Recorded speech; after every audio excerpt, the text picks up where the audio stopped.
You're listening to the Bulldog Insider podcast, sponsored by Essentia Health. Here, our hobbies become our work, and our work becomes our passion. But when joint pain or injuries keep us from doing what we love, it can affect our entire way of life. That's why we meet these challenges head on. Whatever your good day looks like, we'll find it together. This is Essentia Health Orthopedics and Sports Medicine, like nowhere else. Visit essentiahealth.org.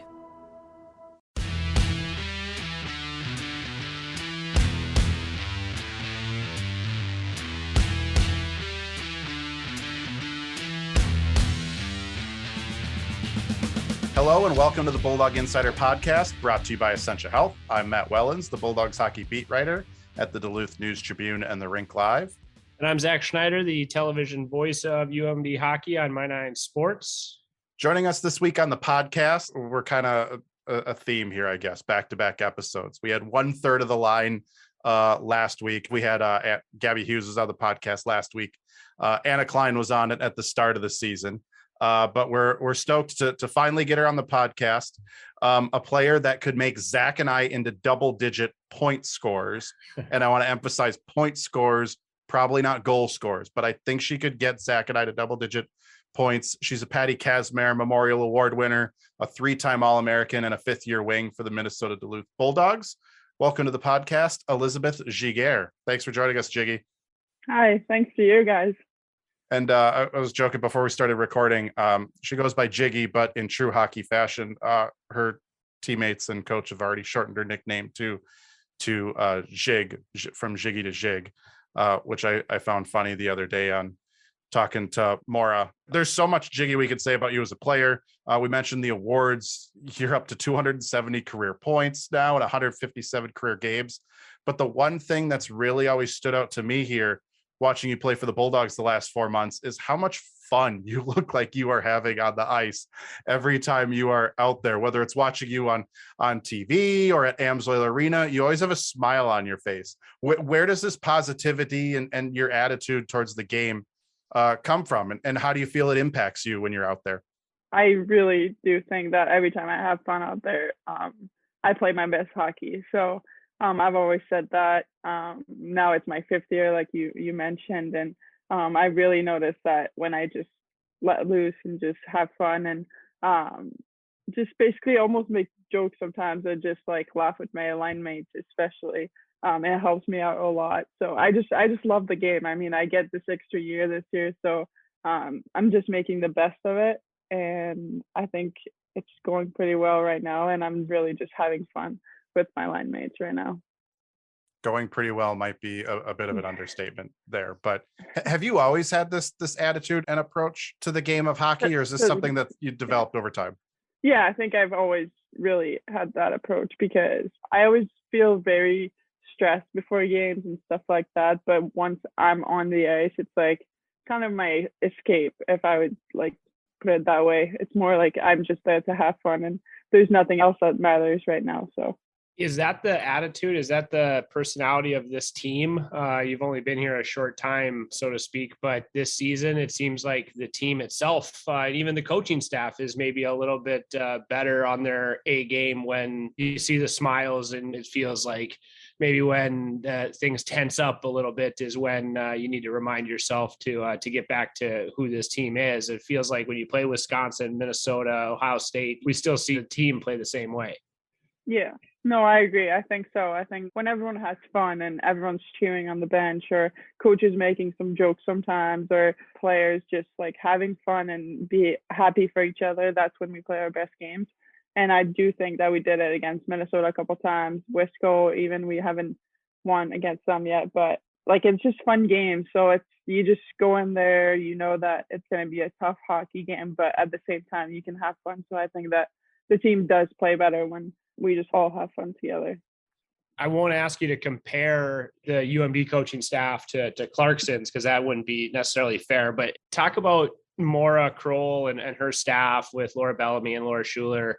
Now, just allowing you guys to do that, to have fun and be yourself. Not all coaches act like that, on the bench and allow that kind of joking around between shifts or anything like that. Some people want laser focus intensity from start to finish. How much does that help that they just kind of let you do what's best for you?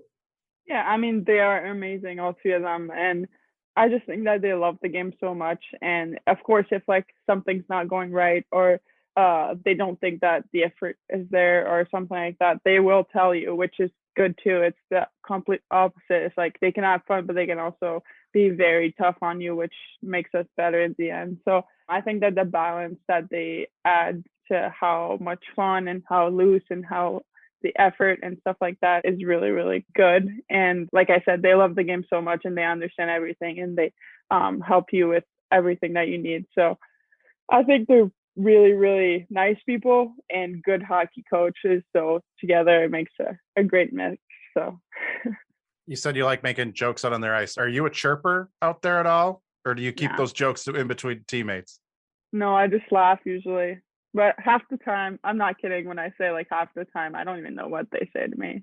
I don't really care. Like they could look at me, say something, and I don't really care. I just usually laugh or ask my teammates, what did she say to me? Because I have no idea. So you get chirped by the opposition more? I would say I get chirped more than I chirp. That doesn't seem like a wise move, does it, Zach? No, it feels a lot like don't take a shot at the team's best player and make her upset with you. I would probably leave Jiggy alone. Jiggy, who's the biggest jokester on the team? Who's the funniest? Who's the practical joker? Maggie. Like, Maggie Flaherty. I can see that. She is something else. She's really, really funny. Like I've never met someone that she's like just weirdly funny and just some stuff that comes out of her mouth or like even just the way she acts sometimes. She's a good time. She's really, really funny. You need a player like that in the locker room. And I agree. It's usually, that I think Maggie Flaherty fits that bill pretty well from our interactions with her as well. Jiggy, when it was announced this offseason that you were transferring to UMD, they really rolled out the digital red carpet. It wasn't just a simple tweet or press release that was sent out. I'm wondering what kind of pressure you felt coming to the Bulldogs from Clarkson with everything on your resume that you brought here to UMD. Yeah, it was a little bit of pressure, but at the same time, like I said, I just tried to come here, get that extra fifth year, just going in there and just having fun. And at the same time, like I think for me, the most stressful part was meeting new people, everyone. Like I didn't know anyone, so that was really stressful for me. I'm kind of shy a little bit at first, so that was tough. And like I knew that coming in just for 1 year and with another background from another school, these girls maybe have heard stuff about me that half the time it's never true, like scared of me or like something, like I don't know what they're thinking. So that was hard for me. But I think that the first couple of weeks that I got there, no school, I hung out with them a lot. I live with Kleiner, so she invited me to stuff, like brought me to people, and then people started to get to know me, and it's been really just amazing, to be honest with you. Like I thought it was going to be way harder than this, but they're such great people, every single one, the staff too. So it was pretty easy at that time. And then, like I said, every time I got on the ice, I just had fun with them. So that wasn't an issue for me.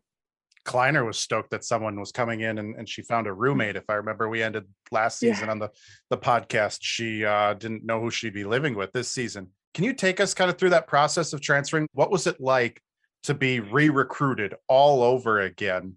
And what was UMD able to do to separate itself from, I'm assuming all 41 NCAA Division I women's hockey programs at least tried to take their shot, sent you a text or email or something when you hit the transfer portal? Yeah, I didn't like it, to be honest with you. Like, I don't like saying no to people. I don't like the attention. It was like the recruiting process all over. And I didn't enjoy it at first because I kind of knew what I wanted as well. So it was like, there's some teams that like I appreciate everyone that reached out and stuff like that, but it was I knew what I wanted. So I talked to the staff, and when I talked to the coaches, it was just like it clicked right away. It was really good. They had everything that I was looking for. It was more how do we fit together, and how, like, they told me stuff about the program and all this stuff, and they asked a lot of questions about me, and we both thought it was a great fit. So I'm really glad that they kind of liked me, because then I couldn't have come, like you have to like the people. So it was good. The first Zoom meeting was really when it clicked, I would say. Like it was, and then I went there in May, I think, to just visit and see them, and I talked to Lou a bit. So it was a hard process at first, but it ended up being kind of easy once I committed to them.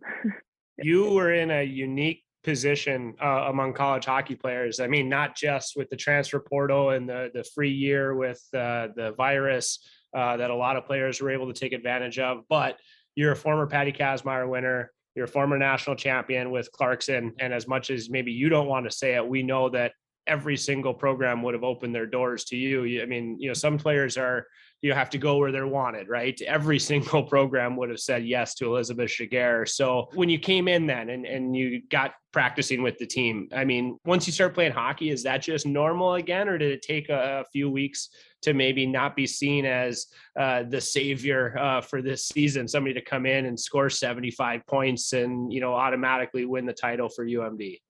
I mean, I don't know what they expected from me, but I think that for me, it was hard at first because of everything. I played at a place for 4 years with coaches that taught me like how to do stuff and how to play like their style of game, like how the team wanted to play. But then I came here and it was kind of completely different. If I'm like, it was really a different mentality and stuff. So like learning the systems, learning like just like PK power play, like I was on all those right away. So learning all that was a lot at first for me, which was weird because I was like, I'm older, I should know these, like this stuff, or like some things like being on the first line and then you start every drill usually. So then some drill, I was like, I have no idea what we're doing here, guys. Like I haven't been here. So it was funny, but I don't know what they expected. I hope that I'm giving what they expected. I mean, I'm really just having fun, and like with Gabby and Kleiner, it's like it's hard not to have fun. So they're pretty great people and players. So every day on the ice, I'm not kidding, we just have fun. Or even if we have tougher days or easy days, sometimes like it's just fun to go there every day with them. I think that as a media member, maybe one of the best compliments we can give to a player is that when they step on the ice, every other player on their team gets better when they take a shift with that player. And I think we've seen that with Gabby and Anna playing on your line. They were very good players before you got here, but they've elevated along with you throughout the course of this season as the three of you have gotten more comfortable. Do you take some pride? I mean, you've got more than double the assists that you do goals. Are you more of a playmaker? I joked with Gabby and Matt said at the start of the podcast, I've never seen Gabby and Anna score more tap-in goals in a season than they have this year. And a lot of that is because of the chemistry that you three have developed. Yeah, I think that we just have a good chemistry, like you just touched on. I think that we just find each other so well, and it's kind of easy when you play with two other players that have the same like kind of mentality as you, where like they kind of know you don't have to talk to each other sometimes, and you kind of know where the other one's gonna be. And I feel like we all three of us have different kind of skills, if that makes sense. Like we're not the same player at all, and we make such a great mix. So I think it's just really easy to play with both of them, and I think they were great players before, so I don't know, but I'm just stoked to be playing with them. Like they make me a better player as well. So I think if we can do that for each other, we're gonna be a really good line. So I disagree with Matt. I think if we were on a line together, we would have more goals than assists, because I would just go to the top of the crease and put my stick on the ice, and I think some of those pucks would bounce in automatically. So I think we would have more goals, Matt, than assists. I don't think I could get it to Jiggy. Yeah, but I mean, I'm not a very good skater. In fact, I don't know if you could call what I do skating out there. I couldn't keep up with Jiggy. So like mine would all just be secondary assists that like I dug the puck out from behind the net. Jiggy probably just took it from me or saved it from me or something like that, and then just flew down the ice. That's why I can't keep up with her. Like for me to get to the goal to tap in the puck, they'd have to eliminate offsides or something. That's me personally. Maybe you're a little more talented. You're probably more athletic than I am, Zach. Yeah, that's a low bar, but it's It's a very low bar. Jiggy, you mentioned the transfer portal and being in there and it kind of being overwhelming. I'm wondering if you have a suggestion. Like, I think the NCAA wants to like empower athletes with the transfer portal and give them an opportunity to, go where they want. But like, is there a suggestion you maybe have to like that could make it a little less overwhelming? So that maybe, Yeah, you said you mentioned you went to there, like you had schools that you targeted and you got schools that you're not interested and you got to say no to them and such. Like what kind of suggestion do you have that could maybe help improve that process? I mean, that's tough because it's like I knew what I wanted, but it was also, it turned really quick for me. Like I didn't know I was leaving Clarkson for a long time.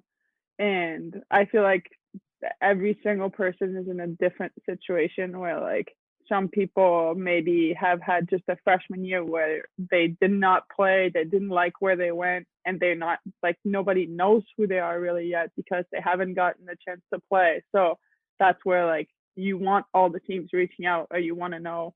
I don't even know, when you're in the portal, are you allowed to reach out to teams? Or is it just teams reaching out to you? Like, I don't even know that because I didn't know. I would think you can reach out to, I would assume it's a lot like when you're recruited as a prospect and before college and such. But yeah, I was just curious that if you had suggestions, because it's such a new process yet to college sports. And you're probably in the rarity of the transfer portal. I think, I talked about in the off season, you were probably the biggest name, men's, women's, college hockey, maybe even college sports. You don't see national players of the year setting the transfer portal, but everything is so unique like this. In an ideal world, Jiggy, you wouldn't have been hitting the transfer portal maybe this year. You would have been, you wouldn't be with the Bulldogs right now. You would have been centralized with the Canadian national team and heading to the Olympics in Beijing in a couple of weeks. I'm wondering that there's been all these Olympic teams. Everyone's talking about who makes it and who's not. And because it's Canada, it's always bigger. So there's always a lot more talk about it. I'm wondering, what do you feel maybe kept you from that goal? And do you feel UMD is maybe better preparing you to make a run at 2026 in Italy? We look at all the Olympians that have been coming out of, the UMD program lately. I'm wondering what your time here at UMD has maybe better prepared you for 2026. I think that just having a different kind of perspective, I think that Clarkson did a good job for 4 years. I mean, I never talked bad about Clarkson because I loved it there. Like, it wasn't bad. It wasn't because I didn't like it there that I transferred. So, and I do think that it was more between me and Hockey Canada where some things didn't line up. And I did make the last camp and I got cut. And like, I got cut before I even knew I was coming here. Well, I knew I was coming, but like it was all in the mix. So it was like, it was all weird. But I do believe that this year, like having new coaches, having a new perspective, having new teammates, it's just different for me. It just gives me more baggage and just more experience. And I think that's going to help me in the future a lot. And it gives me more connection, even outside like strength coach trainers and all this stuff. It gives me more connection, and they're such great, like I said, they're really, really good people, and I'm sure you know that. So I'm just really happy that I get to be here for a year and just meet all these people, train with them, and see what they can do for me and how they can help me. I think I'm already a better player and a better athlete off the ice as well right now. So was the Olympic reputation at UMD, was that something that played into you coming to the Bulldogs? Well, I wouldn't say that necessarily, but I knew that there was a lot that came from here. So, and I knew Ashton was like, we met at camp and we saw each other. So I knew what UMD could do for me as well. Yeah. Give us a scouting report on Canada. What do you think of this national team and who they're taking to the Olympics? I think they're going to be pretty good. I think they might win this. I mean, I have to cheer for Canada, kind of. But I'm also really happy for Ashton. So we'll see. But I think they got a pretty good team. What is the feeling in the locker room? Have you talked about the Olympics? I mean, obviously Ashton and Cassie, players have played with them on UMD. There's some former Bulldogs that some of these players have played with on Team USA. Maddie Rooney is there. Some other former Bulldogs are on other European teams. I mean, no matter who wins the gold medal, almost surely a Bulldog will be involved. Yeah. But is it going to be fun, specifically the Canada-USA debate over the next month or so? Yeah, for sure. And I'm going to be watching, and we'll see some people cheering for some and some others. And it's funny because I had friends that graduated from Clarkson like a long time ago. And then now some girls that like are back are like in Canada and US. So then everyone's like, who are you cheering for? Like, you don't know who you want to cheer for. And it's like, I'm still cheering for Canada a little bit, but I'm hoping that the US players that I know have a good game, I would agree with that. Even as a media member, you cheer for Zach and I are Americans, but we've gotten to know Ashton. There's Lara Stalder on Switzerland. Katerina Murzova is one of our favorite people too. She's been on this podcast. She's with the Czech Republic. Cassie Bettenall's it's fun to see her with China. You start rooting for your friends maybe more than necessarily a country and such. All right, we're going to take a quick pause here. When we come back, we're going to have more with Elizabeth Giguere. You're listening to the Bulldog Insider podcast, brought to you by Such a Health. I'm McHatton. I'm Jess Myers, and we are the co-hosts of the Rink Live podcast. We really pride ourselves on finding some unique guests and covering some of the topics of the day, not only in college hockey, but kind of across a broad spectrum. Yep, we also talk junior hockey. We'll get some of that talk in there as well. Women's hockey, men's hockey. We try to talk to people from throughout the game and actually from all over the country. That's been one of the great things on Zoom. And Mick and I are kind of OG, the Rink Live guys. We were here from the start, about 3 years ago now when things got off the ground, but we brought a fair amount of college hockey experience to this job. I went to Minnesota Duluth. I covered college hockey starting then when I was a student. I've covered the Frozen Four 28 times, and I primarily cover the Minnesota Gophers now for the Rink Live, but dabble in a little bit of everything. And I've covered St. Cloud State hockey. Now this will be my 12th season. So please check us out on the Rink Live podcast on Mondays. Hey there, my name is Samantha Erkkila, and I'm the host of the Duluth News Tribune Minute podcast. Hear the most important news of the day, including weather and sports, from Duluth, Minnesota, and from around the Northland. Join me and my fellow reporters as we take you through the local news you need to start your day. Episodes are released Monday through Friday and are available on Apple, Spotify, and wherever you get your podcasts. Thank you for supporting local journalism. Welcome back to the Bulldog Insider podcast, brought to you by Such a Health. I'm Matt Wellens, joined here by Zach Schneider and Bulldogs senior wing, Elizabeth Giguere. We're going to repeat a game here, a little shortened version of it than what we did with Gabby, but we played this with Gabby last week, so I feel like it's appropriate to continue this down the line, and we're going to have to do this with Anna Klein at some point here. I call it pass, shoot, score. And the premise is you're on a 3-on-1 rush. Who would you pass the puck to for the scoring chance? And who would you want passing to you to take the shot? Does that make sense? Yeah. Okay. You got to pick one to make the pass, the other to take the shot. Everyone picks you for the pass, by the way. Just everyone's like, I want Jiggy dishing to me because, as Zach said, all you got to do is stand there and tap it in. For your line mates, Jiggy, I just wanted to know for each of you that this is where this game comes from. Your line mates, Klein and who are you passing to for the scoring chance, and who do you want passing to you? That's a tough one for me. This is probably the toughest for you. Again, it's easy for your line mates. They're just taking your. I would pass to both. I would pass to whoever's open. They can both put the puck in the back of the net really good. They have both great shots, so that's tough. Yeah, this is tough for you because you're the passer on this line. They're the scorers. I think I would pass to. Oh, that's so tough. I don't know. I actually am like, it doesn't really matter. Who do you want to take the pass from? Both. I'll get the pass from Gabby because she's a center. I mean, she always gets the puck to us, and I'll pass to Kleiner. All right. I was going to say, like I said, could be the opposite. Could be the opposite there. All right. Your two head coaches, Matt DeRozier or Maura Kroll? Oh, I would get a pass from Matt and pass it to Coach. Okay. Coach would be sitting back door. Coach is just parking back door. Yeah. Yeah. Work smarter. She gets that. Yep. That's the scouting report we've heard from Coach Kroll there. Your assistant coaches at UMD, Laura Bellamy or Laura Schuler? Oh, I would get a pass from Shu and then pass it to Lou for sure. Lou's developed into former goalie. She's developed into a bit of a sniper here. I've heard. She's got a great shot. All right. Maura Kroll and Laura Bellamy. We're going to I'll- take the two shooters here. And Yeah, seriously. I'd get a pass from Bellamy and then pass it to Coach. Coach, I'm telling you, Coach would score. She wouldn't stop until she scored. Yeah, the drill's not over until Coach scores. No. So. Last one on this, your mom and dad.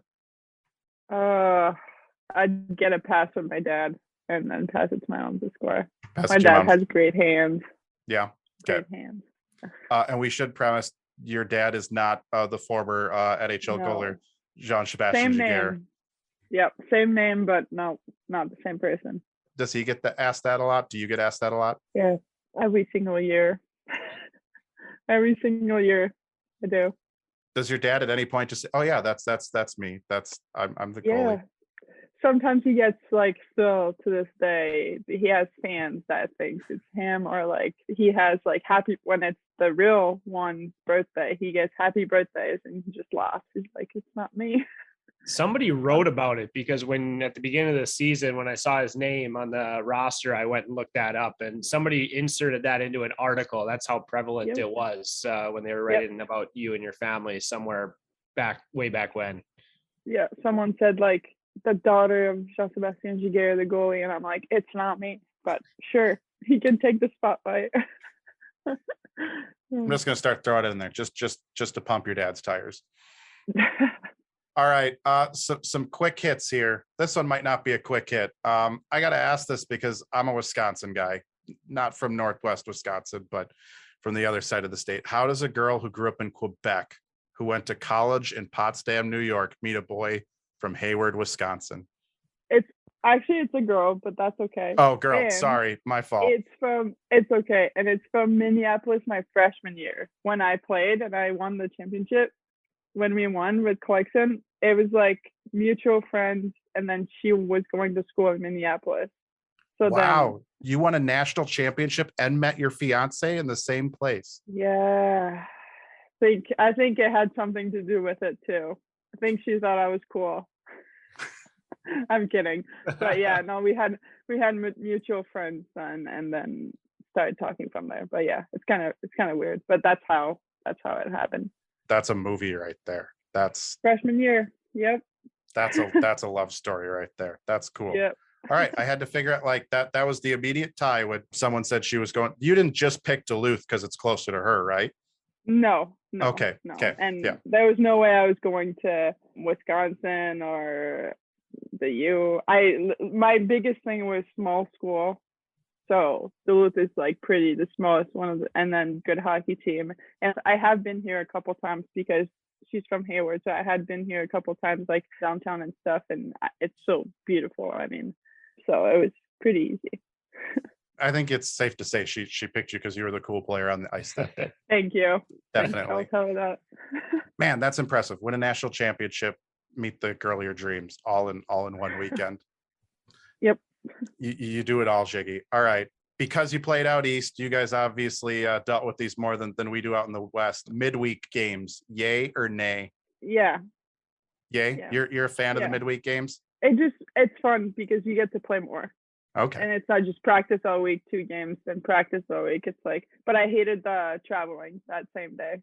Not so much. So you're okay with the St. Cloud games being made up middle of the week here in the second half? Oh yeah, that's fine. All right. This is probably an easy question. Would you rather lead the country in goals or assists? Assists. Yeah. Who has the best GIF or video for intros and scoring on the team? Maggie.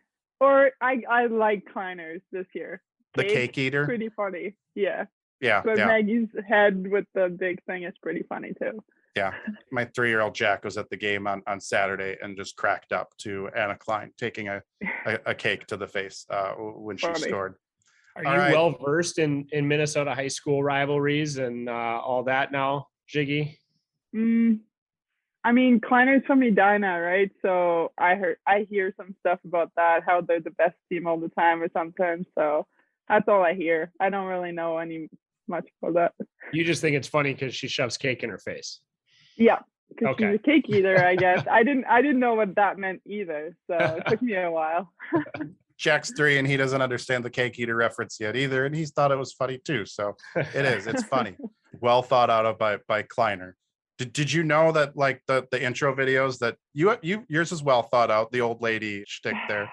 I didn't know though I was gonna be shown that much, so I would have probably done something else, but it's okay.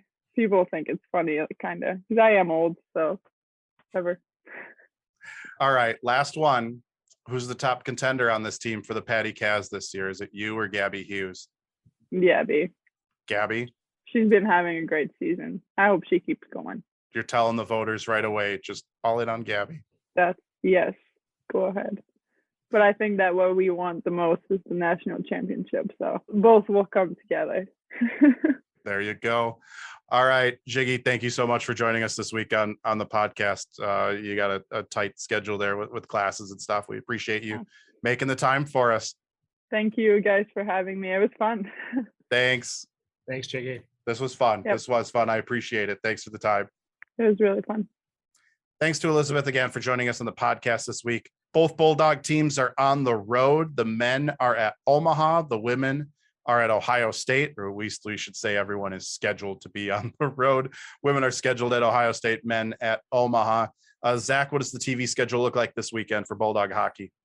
We were supposed to be off, and so I could watch the Green Bay Packers on Saturday night play the San Francisco 49ers. But instead, we're going to do hockey games because we lost the St. Cloud State away series. We picked up the Omaha games this Friday and Saturday. So I'm not sure, to be honest, if Judd is going to be able to join us on the short notice, the schedule change, because he's got his kids to deal with. But I will be there. We're going to call the games from Amsoil Arena. The games will be in Omaha, but we'll have both games for the men this weekend.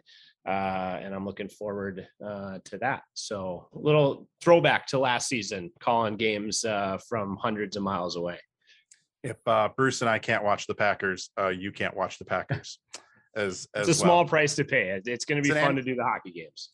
I feel like it's a playoff tradition that they schedule Packer games while the Bulldogs are playing as well, but not going to complain. We're not going to complain. Yeah, we are. We're going to complain that we can't watch the Packers. If you hear random shouting from Zach and Bruce on their broadcasts that doesn't seem to line up with the game, it's because, all three of us are also have an eye on the Packers while they're playing. Bulldog Insider, the podcast, it comes out every Thursday, and you can find us on Apple Podcasts, Spotify, or wherever you get your podcasts. Subscribe and rate us. Please don't downgrade us because Zach and I are Packer fans. For more Bulldog hockey coverage, visit therinklive.com and DuluthNewsTribune.com.